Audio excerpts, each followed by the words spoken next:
Good evening and welcome to Access Iowa City, a program about the rehabilitation and independent living movements in Iowa City. Access Iowa City is brought to you by a generous contribution from the Noon Pilots Club of Johnson County and collaborations between the Extended Ream Foundation, Access to Independence, and the Center for Disabilities and Development, as well as all the hardworking folks here at Public Access Television Channel 18. I'm Terry Cunningham, President of the Board of Directors of Access to Independence, Vice Chair of the Johnson County Mental Health Disability Services Planning Council, and someone who's lived with a significant disability for over 41 years. Tonight we have Christy Canganelli, Executive Director of Shelter House, with us to discuss lots of various issues. And we also want to say hello and get well to our co-host Keith Ruff, who's under the weather tonight. Welcome, Christy. Thanks for having me, Terry. Great to meet you. I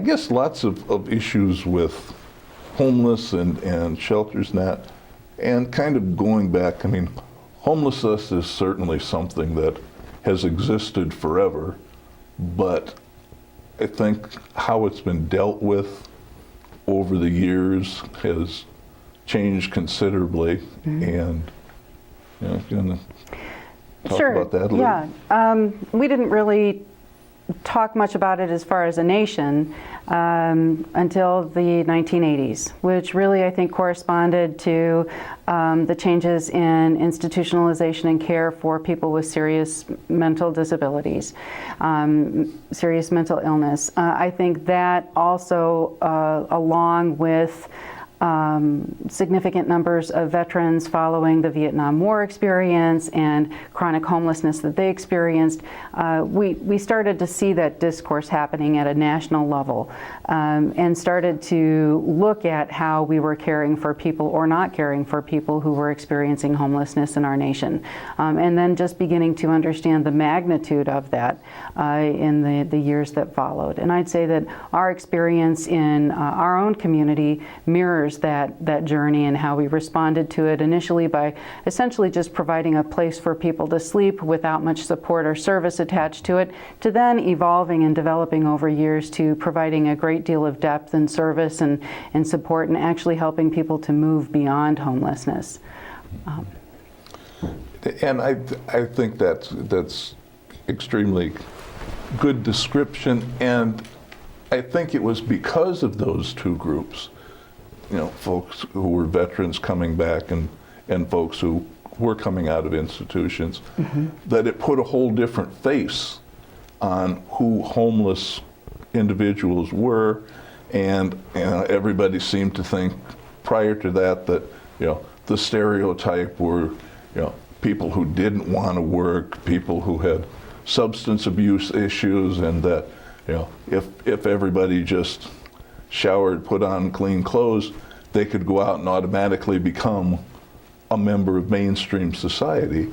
And that wasn't true then, and certainly isn't true now. And as we've progressed even farther down the road, so that what was probably unthinkable back then, that there would be entire families who had to deal with being homeless. Right, and I think we still struggle, I know we still struggle today with the mythology of homelessness and preconceived notions about who is homeless and what caused their homelessness. But definitely in the last 10 to 15 years, we've seen now an influx of many more families experiencing homelessness. With childhood poverty on the increase, I mean, I think it's almost 1 in 4 children in our country is experiencing poverty, living in poverty. Homeless families, boy, that's over 50% of who we work with today. But we still struggle with that preconceived notion that I think many people do still cling to, that they can see and know by looking at someone that they're homeless, and that homelessness was caused by some character flaw, or if they only worked harder or did something right, then they wouldn't be homeless. But there has been a great deal of growth and understanding and openness in our community to having honest conversations and dialogues and really wanting to understand better the barriers and the struggles that people are experiencing and the true desire that people have in wanting to move forward in their lives and put homelessness behind them. And it's men, women, children, veterans, people with serious disabilities, health disabilities, serious persistent mental illness. So it runs the full gambit. Mm-hmm. And even though, we see news articles about that all the time, or specials, or that information is put out in front of the general public as often as possible, unfortunately, it takes a celebrity to have it happen to. I mean, if you look back at the recently completed Olympics, Lolo Jones, who is from Des Moines, was talked about almost as much for the fact that she had a period of homelessness when she was in high school as for her athletic accomplishments. But that got everybody's attention because, again, I think it broke down what the image was. Here's somebody who had been homeless and now is on the biggest stage in the world, and how could that happen? That's not the way it should have or could have happened. I won't disagree with you. Yeah. So, approximately how many individuals in the Iowa City-Johnson County area are considered to be homeless? It's hard to say. I mean, that's part of the dilemma with trying to get accurate counts on who is experiencing homelessness, and then are you counting people who are in shelters or people who are on the street or people who are living doubled up? Quite honestly, in Johnson County, there's a very significant number, although I couldn't tell you what that number is, of families and individuals that are living doubled up, meaning that they're living with another individual or family, they're not on the lease, and at any point in time, a landlord could come in and evict both individuals or both households. For the school district, they're really struggling with that nature of homelessness, families living doubled up. For us, I can say that we worked with in the last program year, which would run July 1 of 2011 through June 30th of 2012, that we worked with over 900 people throughout that year in one way, shape, or form, and that's an unduplicated count. So unique individuals that either resided at Shelter House, participated in our case management services, or came in for drop-in center services. We had, I think it was 120 kids that came through during that period, whereas the school district in the last school year saw over 470 children that were homeless. So the numbers are significantly more than just who we're working with and who we're seeing and understanding, because there's homelessness that's occurring sheltered within our shelter or domestic violence intervention program, or Four Oaks Youth Homes, or HACAP transitional housing. There's sheltered living on the street. There's sheltered people, or there's unsheltered homeless, and then people living doubled up. So there are these different kind of groups within the homeless population, and we're not ever really sure of what those exact numbers are. Does that make any sense at all? Well, the explanation makes sense. Yeah, no, I mean, overall, it's just almost too much to comprehend. Yeah. That many children? Yeah, it's a significant number. Close to 500 kids. Wow, that's... in an academic year. And that's asking a lot, of course, of our schools. So, but wow. It's also not unique as to what other communities across the state and in this country are seeing. Again, there's significant increases in families that are experiencing homelessness across our nation. So, yeah, that's something that's almost impossible to comprehend, that if those numbers happen in basically little old Iowa City, what must Los Angeles and New York and Chicago, Miami, and some of those right. That's where it cities becomes have, incomprehensible for me, just the sheer magnitude of the numbers. Yeah. And that there's just so much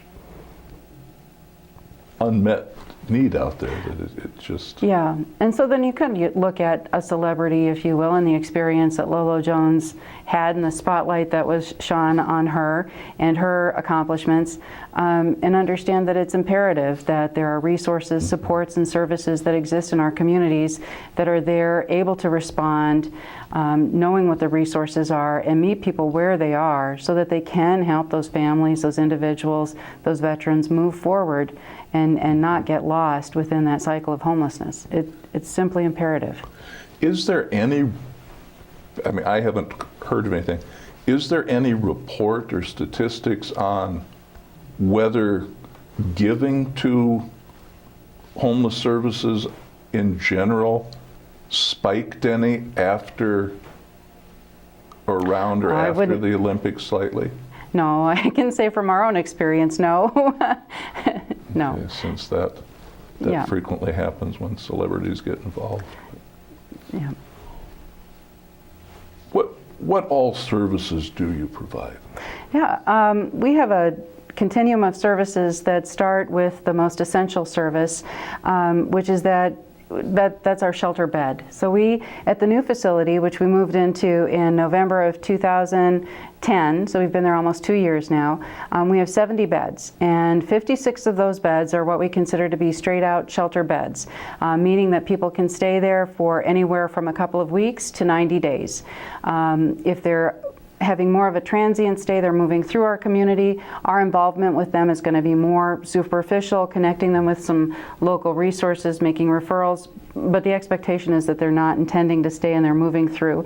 That might be somebody who's got some medical care that they're receiving at the university, or they're literally passing through our community, ran out of money, and they need to get back on the bus to wherever they were going.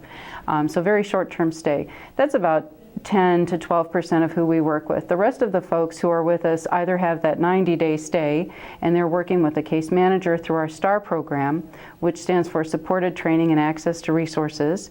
And through that, we're working with individuals and families to address their mental health needs, general health needs. If there's histories of substance abuse, making sure that they're following through with aftercare, and employment. If someone's able to work, we invest a lot of time and energy in helping people find and maintain employment and retain that employment. We have, and I can talk about it later, workshops and skills development workshops that we offer and require in some instances for people to participate in. We have then 14 beds for veterans who are experiencing homeless, and they can actually stay for 2 years because it's a transitional program that we work in partnership with the Department of Veterans Affairs to offer. Now, at any one time, we might have 20 to 25 veterans staying at the shelter, but we only have those 14 transitional beds. So we've got folks with those varied levels of stays, anywhere from 2 weeks to 3 months, and then for a very small group of folks, up to 2 years. For any of those individuals that are staying for that longer term 90-day or 2-year stay, they're working with a case manager, again, developing a program and a plan to help them move forward and beyond homelessness. Looking for what is going to be that more permanent housing placement, and how are you going to make that sustainable. So everything from employment income, how do we build your skills, get you into employment, increase your employability, to if there's health issues, chronic health issues, do you qualify for mainstream supports, SSI, SSDI, things like that. So that's the core services that we provide in and around for the folks who are residents at Shelter House. Then another component that we provide, which is an essential service as well, is that we're a drop-in center. For anyone in the general public that wants to come in, they can stop in from 1 to 4 Monday through Friday, or from 8 a.m. to 10 a.m. on Saturdays and Sunday, and come in, do their laundry, take a shower, meet with our staff if they've got some information they're looking for, they're having trouble sorting through something, they can meet with our staff to talk through that. We've got outreach workers who come from the Department of Veterans Affairs. There's someone who comes in and does haircuts once a month. We have an attorney that comes and does pro bono work with people who are potentially considering Social Security or disability, applying for that. So those all happen during our outreach hours, and again is available to the general public. We do a substantial amount of vocational work specifically for veterans. So there's a fair amount that we're doing with the general population, but we have a specific program which is called Homeless Veterans Reintegration Program, and that's a partnership with the Department of Labor. And we're really looking at getting more competitive employment placements for our veterans, and then retention of those employment placements. Because it doesn't help to get people into temporary employment situations where there's such variability and volatility in their income, if you're really looking at sustaining your own housing. And then we've had a busy year. We started a culinary training program. When we opened our new facility, we had a commercial kitchen installed, and we have a 12-week culinary training program for our residents that are interested in going into the field and building their skills. And through that kitchen, not only then are we able to offer those vocational opportunities for folks and increase employability, but we're then able to make nutritious, healthy meals for our residents. So we offer breakfast and dinner each day for our residents. And then further yet still, we contract out meal production for Mecca and for youth homes. So we do all the food service for 2 other very vulnerable populations in our community.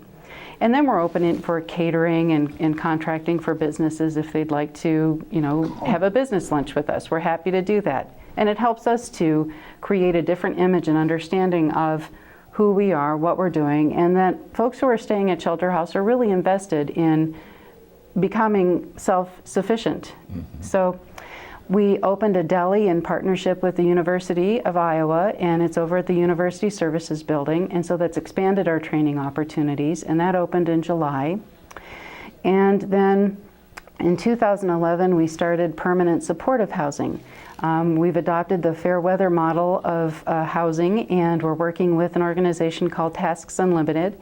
And this is a cooperative living model for people with serious, persistent mental illness. And it's cooperative living and it's cooperative working. So for some of the folks that we saw coming back through the shelter year after year, they would successfully work through our program, and they'd move into their own apartment, they'd be engaged in services, receiving mental health care, they'd be on their medications, and we're talking about people with schizophrenia, bipolar disorder, and then you'd see after a number of months they would start to decompensate, because living independently for some people, myself included, becomes isolation. So we've looked at this model, Fairweather Lodge, and it's cooperative living, so living in community and working in community. So we started a janitorial service last year, and we're building contracts. We're doing the cleaning out at the City of Iowa City landfill, and then for some other nonprofit organizations in town, and therefore we're promising 15 to 20 hours of employment for the folks who are working in the lodge. They're able to earn their own income, they're able to afford housing because they're sharing the costs of housing, and they're making the decisions as to how that house will be run and maintained, and it's been very exciting. So there's a lot of things that are going on at Shelter House. I guess that's one of the coolest concepts I've heard of. It really has been such a joy to witness the just incredible changes that are happening in some of these individuals' lives and who they were when they came into the program, and after engaging in a training program and learning some basic skills, communication skills, getting on their medications, stabilizing, being expected to go to work, having always wanted to go to work, but being told it's really not for you, you shouldn't, and how whole and complete the person finds that they are, because work means a lot to each and every one of us. And some people, I don't think that many understand that some people are told in no uncertain terms, work is just not for you. And then to talk about health, mental health or otherwise, it's like taking a leg out of a three-legged stool. So when you see all those pieces come together, and then you see people working and communicating and sharing responsibility and community, and then growing out of that and being self-actualized, just an entirely different person, has really been a privilege to be a part of. Well, and I think you hit on a point there that's so critical and overlooked, I think, the one about isolation. And that, it just has so much to do with it. I used to work for Goodwill Industries in Des Moines, and we had people cycle through frequently. And I found that as you got to know people, you began to be able to peg about how long their cycle was going to last, and talk to Human Services in Polk County, and tried to convince them that it would be far more economically advantage if they'd continue to follow people.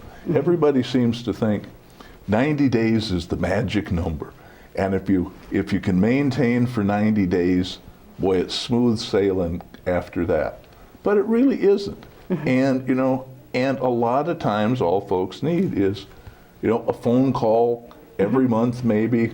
How's it going? Maybe get together for coffee, and to be able to check and see how the person's doing.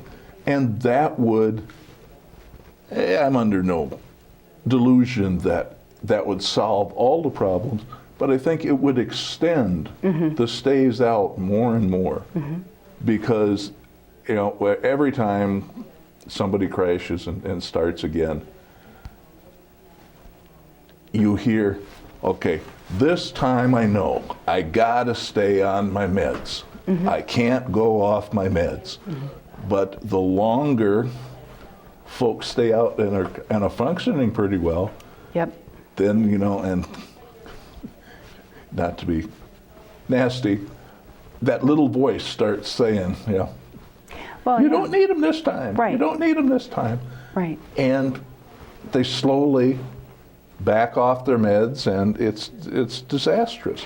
Right. But if, in that situation where there's always around other people, and other people are going through the same thing, and you would have other, okay, just take your meds today, do this, and you're busy, as opposed to setting in four walls by yourself. Right, and that's, the Fairweather Lodge is not for everyone, but for some people, it really is an opportunity to have a different quality of life. And you sacrifice privacy for all of these other benefits. Med management, for example, the group self-manages. They have 2 different times during the day, and they monitor each other taking their medications each time, and they document it. It's not staff-driven, it's the group. And the group gives feedback, positive and critical, and reinforces, these are the expectations, and keeps pushing people.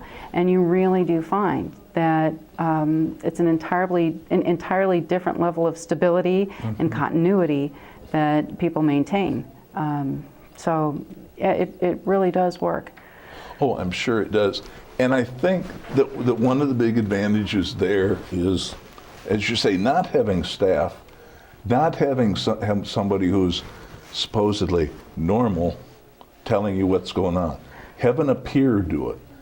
I run into that situation a lot when I'm working with folks that, people always like to play that "you don't know what it's like" card.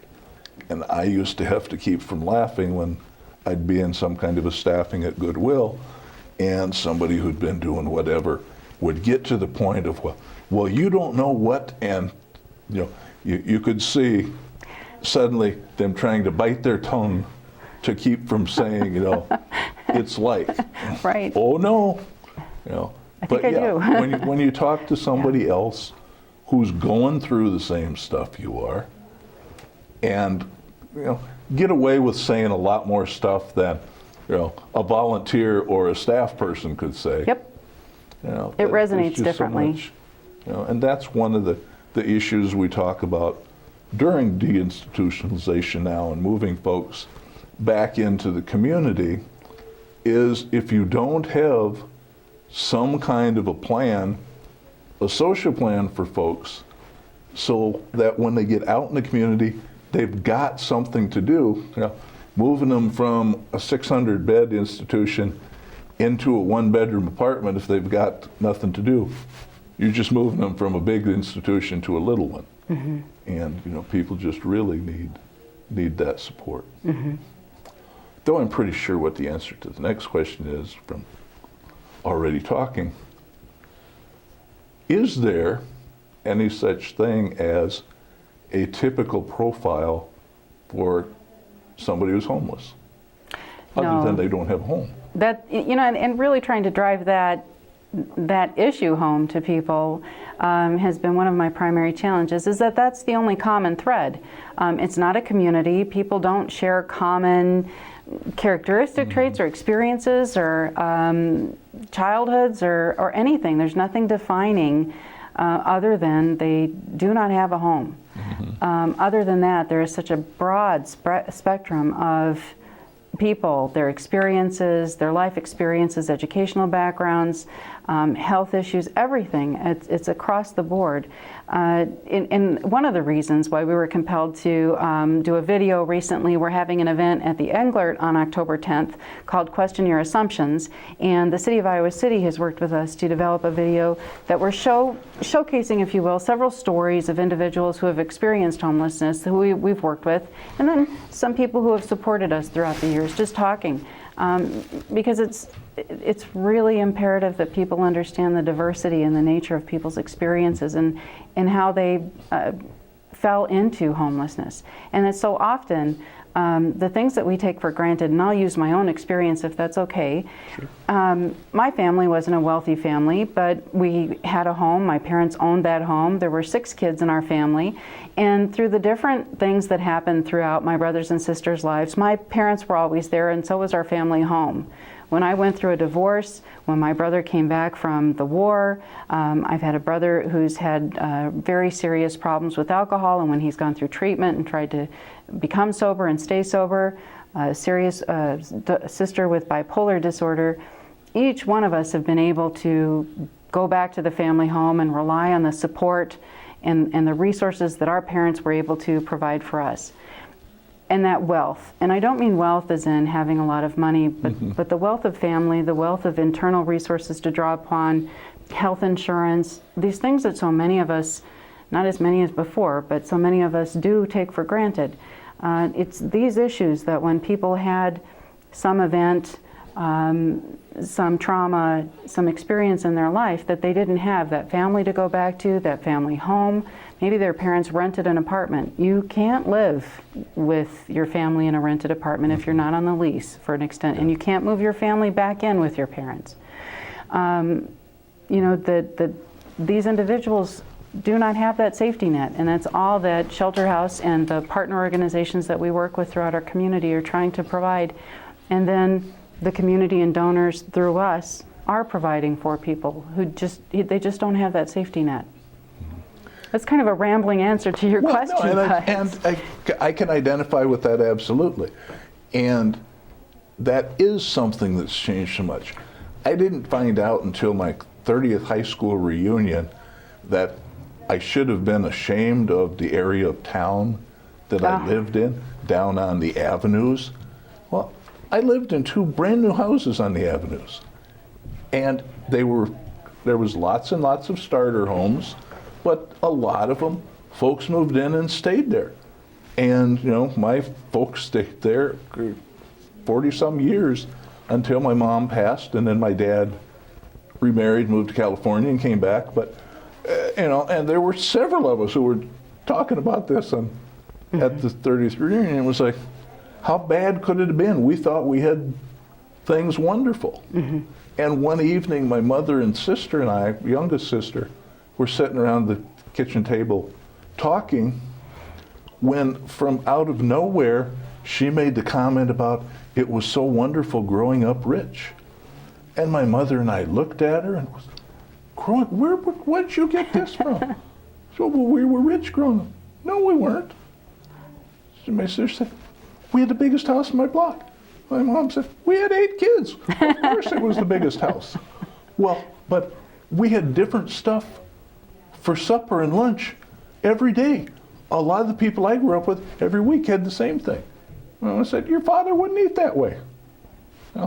And it's another one of those, if you thought things were good, they were. And you're right, it didn't take money to grow up rich or to have that fallback spot too. Right. And that is so much that's missing today because families are scattered all over the country, and as parents downsize and all of that.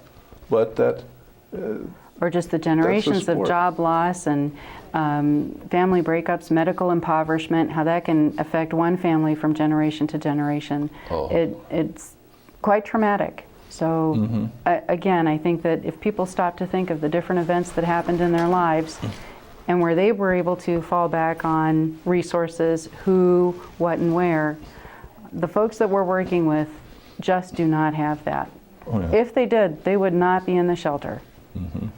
If my dad hadn't worked for the state and had insurance when I had my accident, it would have destroyed my family. Yeah, I was 18 years old, still on my folks' policy. Yeah, it's not cheap being a quad, Yeah, but that people don't have that anymore. yeah. Is there specific criteria for folks who come to Shelter House to meet? The only criteria that we have is that you cannot be intoxicated. So we do breathalyze every night. And that is something that's controversial in our community because that means that some people are denied shelter because they come in intoxicated. But we have a very diverse population. We have children in the facility. We don't have medical staff on our staff. We're not a facility that can cater to a population that is intoxicated. So people know that if they want to come into the shelter, they do have to stop drinking. We make them aware of Mecca and the services that are there, and whether they have availability is another thing. But that is the real only criteria, with the exception that, or the caveat that, if you've been evicted from the shelter, if you have a 3-day eviction or a 30-day eviction or whatever that length is, that you're not going to be able to come back in during that eviction time. Sure. And that there are very few people over the last almost 30 years that we've existed in the community who are permanently banned from the facility because of an event or something that they did that was particularly egregious. But most of those even we revisit after 6 months. Sure. With that said, I think that folks don't understand that we don't discriminate against people coming from outside of our community. So it's also not a requirement that you've been or can demonstrate that you're a resident of Johnson County. We receive federal funds. We make our resources, our beds, our shelters available to anyone in need that comes in and is homeless. So that also is a controversial issue for other reasons, but we don't discriminate based on whether or not you're from Johnson County and however one defines a resident of Johnson County. So nobody has to have ID or anything to come to the shelter? No, They but don't we'll have to. work with folks to get there. I mean, sometimes people Sure. have lost their IDs or they don't have them. We've even worked with people who they're so seriously ill they don't have a memory of that information, and so we're starting from scratch with some people, but we're helping them to get their IDs, documentation, information together, because our intention is to help people to get to work if they can and are able to work, and you need state ID, social security card, those kinds of things. Well, since you touched on it, Yeah. how does the funding work? And where all do you Well, get funding or look for funding? Or I look everywhere. Diverse portfolio of funding sources, if you will. We are a nonprofit organization. We were started through the Faith Communities, Consultation of Religious Communities of Johnson County, and the City of Iowa City worked together back in 1983 to found us, and even yet still today, Faith Communities still contribute and support the mission and the work of Shelter House financially. We're a United Way partner agency, so we receive United Way funding each year. City of Iowa City, Johnson County, Coralville, so we receive public funding from our local municipalities through grants so we're looking at outcomes and measures and responsive and providing documentation and so forth through that. So it's not just receiving without having to provide information and response. We receive substantial contributions, private donations from the local communities, men, women, and their families, everything from I had a cookie sale at school, literally, to people doing fundraising, going to galas, and it goes the whole gambit. Book sales, so fundraising activities, and very generous contributions throughout our community. The business community, local businesses and corporations. And then grants. We receive federal funding primarily through Department of Housing and Urban Development, funds that the state of Iowa receives, and competitive grants awards through them, and Department of Labor. And then when we opened the new facility, we added new funding streams. It was imperative to us to begin to look beyond the existing sources of funding that we were relying on and hoping for each year, as we knew we were increasing the operating costs by going into a larger, more sophisticated facility and serving more people. We wanted to have different sources of incomes.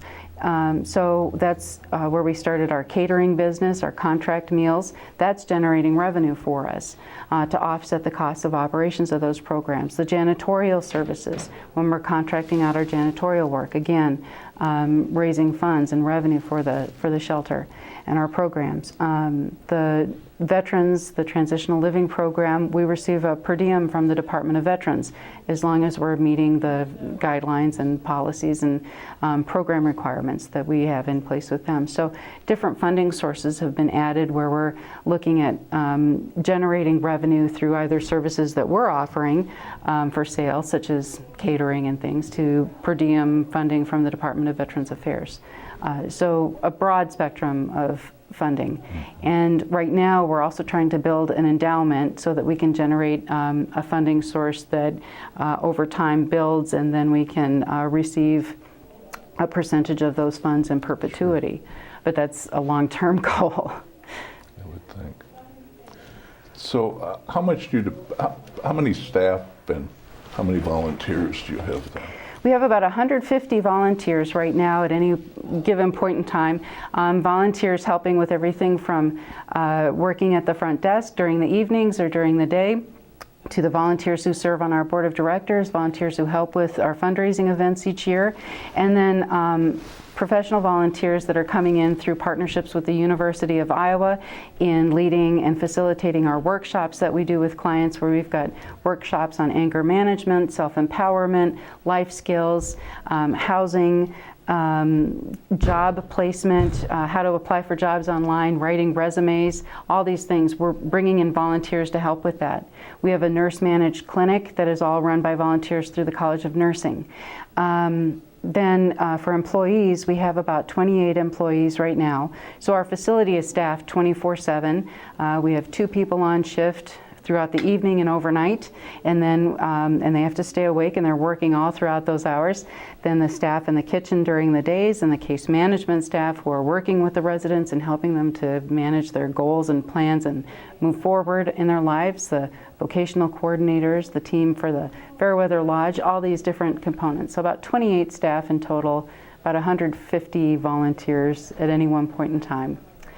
We have a couple VISTA volunteers, which has been wonderful because they've been able to not only provide oversight for our volunteer program and really develop some structured opportunities for people, and another VISTA volunteer that's literally working with our Fairweather Lodge program. So a lot of this new work that's happening with the Fairweather Lodge has been done in partnership with VISTA, Department of Veterans Affairs to a certain degree, and the counseling psychology program at the University of Iowa has just been tremendous as far as a resource in bringing in PhD students, literally providing mental health counseling, facilitating small group meetings with people, just really a great asset for our program. So, cool.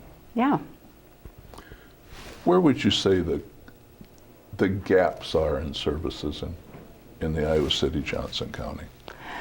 Oh, gosh, I wouldn't know where to start with that. You know, gaps for me happen, or I begin to look at something as a gap, not so much that the resource doesn't exist, but that waiting lists for that service exists. When you're talking about somebody who's homeless, having them living on the street, trying to access any service, mental health service, getting a job, that's a gap in service. Although the service itself may exist, it doesn't help for that person who's living in the street if they can't get a shelter bed to be simultaneously trying to figure out how to go interview for a job, if they can't keep themselves clean or can't get a decent night's sleep or a decent meal, you know? So the gaps happen when there's a waiting list of 6 weeks to try to get an appointment for something. I think that we really do need to look at how we're working together in a coordinated fashion.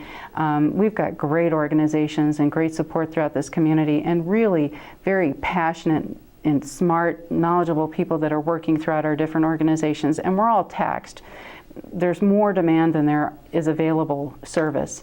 So the more that we can try to see how we're working together, maybe how we can do some things differently for high-risk populations, changing how we're working with people who we see frequently coming through the systems, meaning people who are coming through the university emergency room, through the jail, through our shelter, through substance abuse providers, that are chronically coming through. Is there something that we can do differently, that we can change how we're doing some of the work so that some things don't feel as that we're in a pressure cooker? Does that make sense?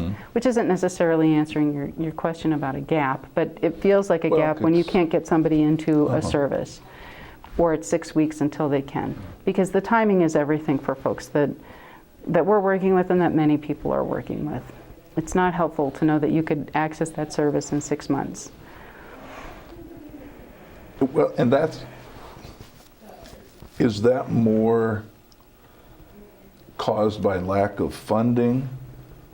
That if you had more funds, you could hire more people, you could do whatever, or if you had more funds, you could expand to another larger location, because it gets to that point where where's the maximum you can reasonably provide services for? Yeah, I think it's a combination of things, and a little bit of the putting the cart before the horse, or is the chicken or the egg, not, that largely we're looking at issues that, for a certain degree, there are quite significant numbers of people that if they were employment that paid a living wage, that came with benefits, health care, sick leave, that how many people would not be coming through our services if it were the case that their job was paying a living wage and affording them what housing and living cost in our community.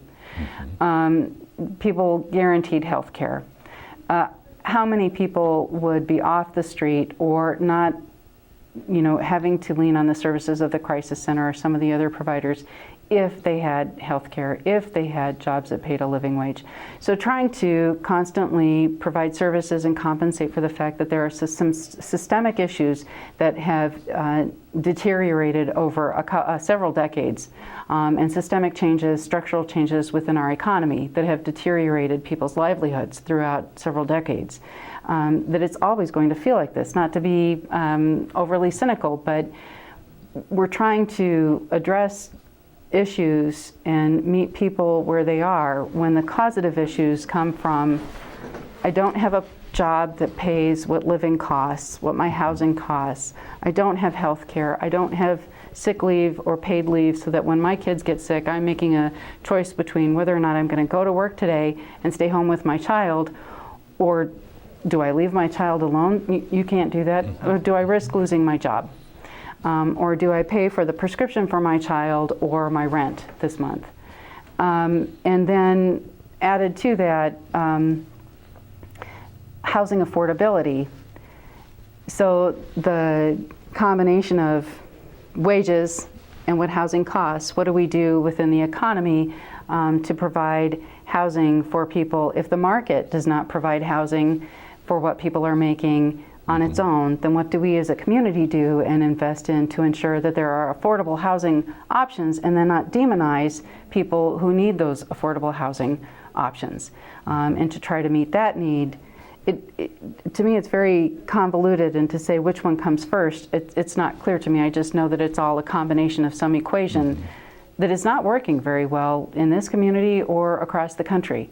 But you have very committed, passionate people, both in the public and private sector, that want to help to make a difference. But there are some systemic structural changes that need to happen in our economies for a real difference to happen. That's incredibly insightful, and I would dare say that the general public probably never thought of looking at it that way, because there isn't a simple reason. Right. And as we were talking some before the show, there's what is the major problem? Is it that somebody doesn't work because they don't have some place to live, or do they not have transportation to get there, or they're not making a living wage, so they keep falling farther and farther behind, and there's no job stability anymore. Right. So many companies are going to no full-time employees, part-time, so you don't pay benefits. And temporary hiring agencies. Yeah. Which I know that they have value and we need them, but the more corporations that go to that as a first response to their workforce create so much volatility in another person's life and in a household's livelihood.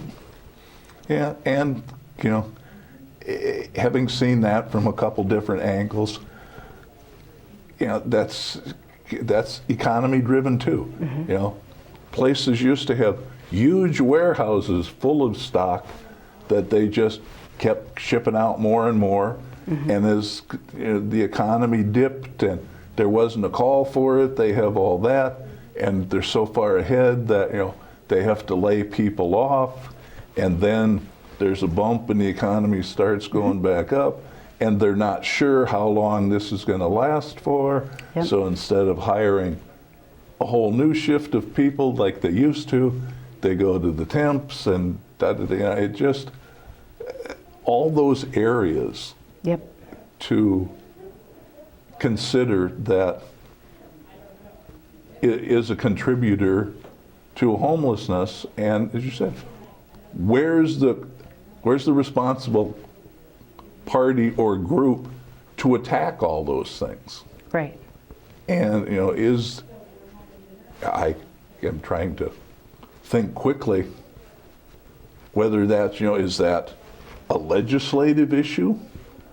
Should minimum wages be higher? Should requirements for health insurance with jobs go back to being an expectation? What would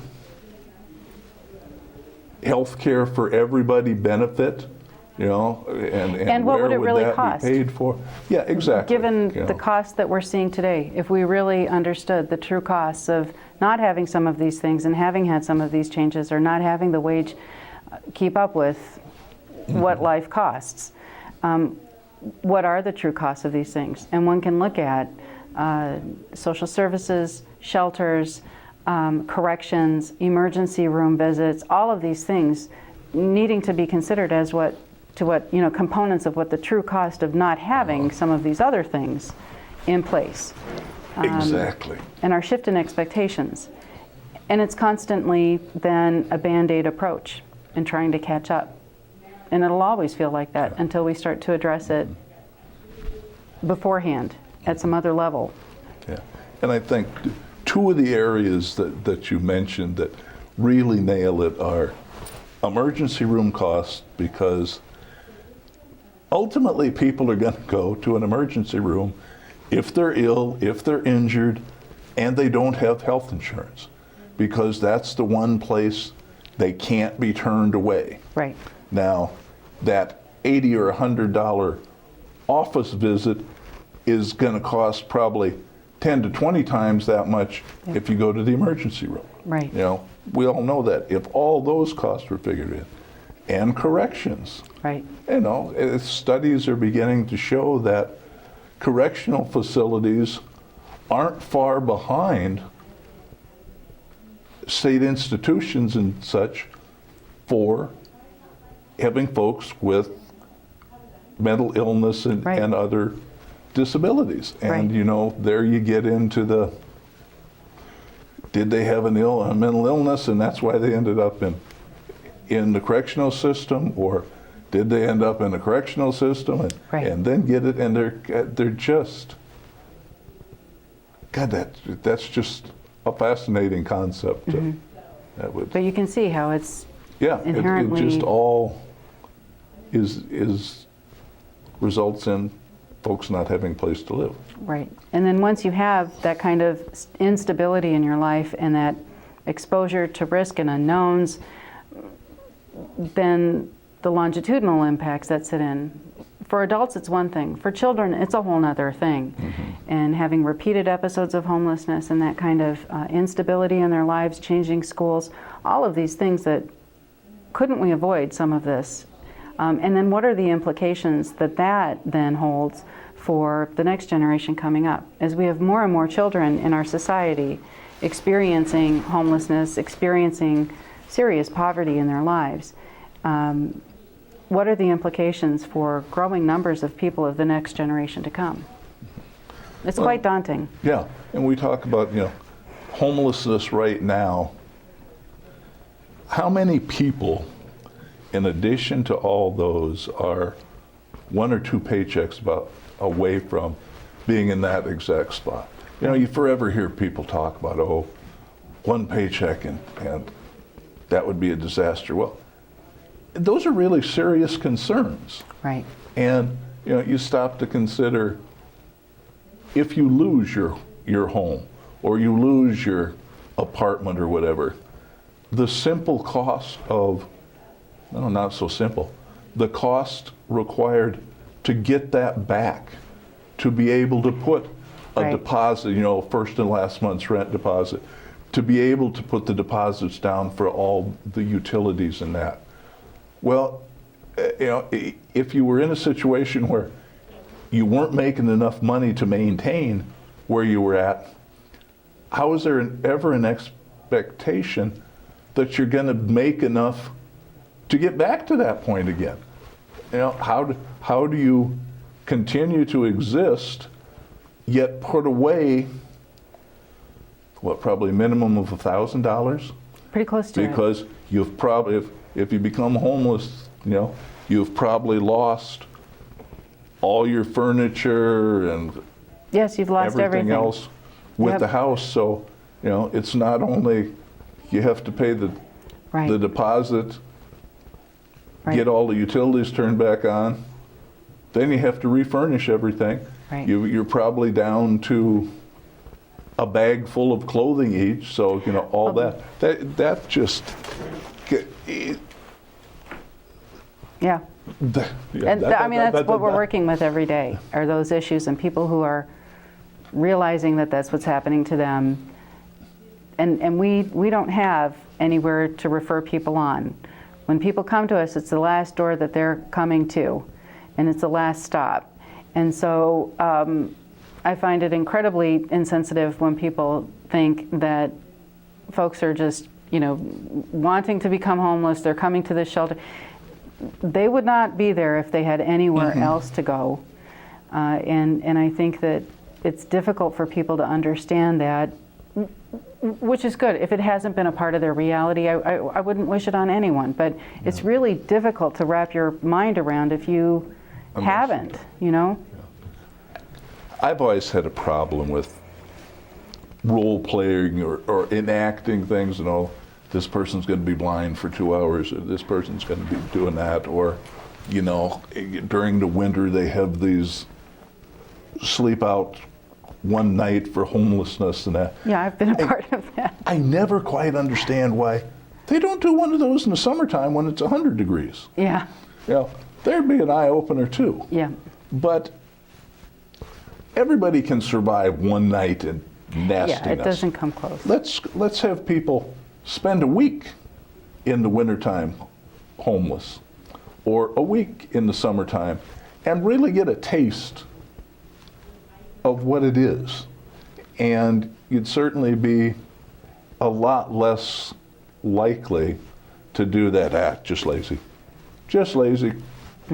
Could be doing something else, that's fine. Are there any specific groups that there's more of a need for service, or even a different type? When you talk about the mix that you have at the shelter house, and would it make any sense to have, like one shelter house for the single individuals or the veterans, and then another one for the families, and I hesitate to say another one for folks with disabilities, because that's called an institution, and we're trying to get away from that. Yeah, But would that, to try to segregate out, I could see where you could offer specialized services or different environments maybe, but I don't think that it's economically feasible or practical. If you can provide a service and provide housing that's safe, clean, that the people staying there feel safe is important, very important. That it's structured and organized. I think that just economically looking at administering those facilities, owning, that it makes sense to try to, within reason, work with a diverse population. But then when you get into municipalities where the numbers are so much larger, there are different arguments that come into play. But ideally, it would be to not have people in shelters at all, and that you have people in housing, either living in community or living independently, that you're getting people into housing, they're working, they're living full lives, they're taking care of their health, they've got the supports they need to be able to maintain and manage their health. They have work that is valuable to them and is valuable to the community, and that it's paying for what their housing costs, their kids are in school. I mean, all of these things. Mm-hmm. To try to do it out of a shelter is difficult, but that's what we have, and that's the response that we have. But I think it'd be economically not practical to try to look at having all of these different things, especially for a community our size. okay. Then one last question before we have to wrap up. What's the shelter house's experience with folks with disabilities been? Extensive. We have, at any point in time, a population where probably 35 to 40% of the population has some disabling condition, whether it's physical, mental, even chronic substance abuse factoring into chronic health issues, disabling issues. It's particularly frustrating when you're working with someone who's in a vulnerable population or has systemic health needs to be faced with waiting lists and not having the appropriate care, medical care, health care, prescriptions, and to be put in a position where all you're able to do is watch somebody decompensate. Mm-hmm. Our experience has been trying to learn what those numbers are, who those people are, what the experiences are, what the services are that are needed, and try to advocate and work with others in the community to better serve individuals and get people to the other services that they need, because a shelter is only one small part of it, and getting them into the more permanent housing, but getting the other pieces that are so vital for a person to even begin to consider moving forward.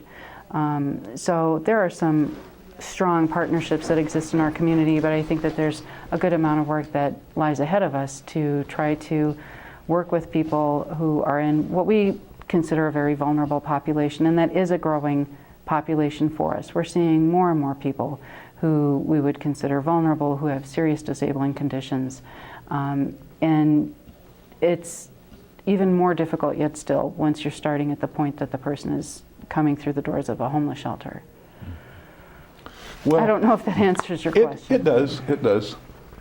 We've reached the end of tonight's programming. I certainly want to thank you for coming. This has been an incredibly enlightening and I guess it's not probably the right word to say fun show, but it certainly was enjoyable having you here in the discussion. Thanks, Jerry. And I enjoyed it too. I am going to need to make an appointment, come over and actually see what you all do and where you do it. Thank you. We'd love to have you, and we really enjoy when people want to come through and visit and learn more about the shelter. We welcome the community in. Okay. Thank you. Thank you. And thanks everybody out there. Hopefully Keith will be back with us next time. Good evening.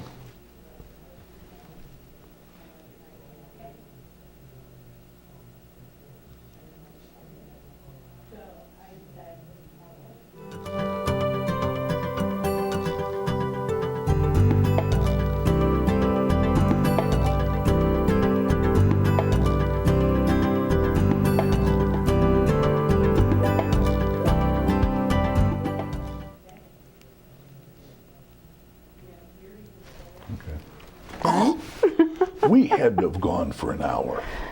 It felt like we went for a while.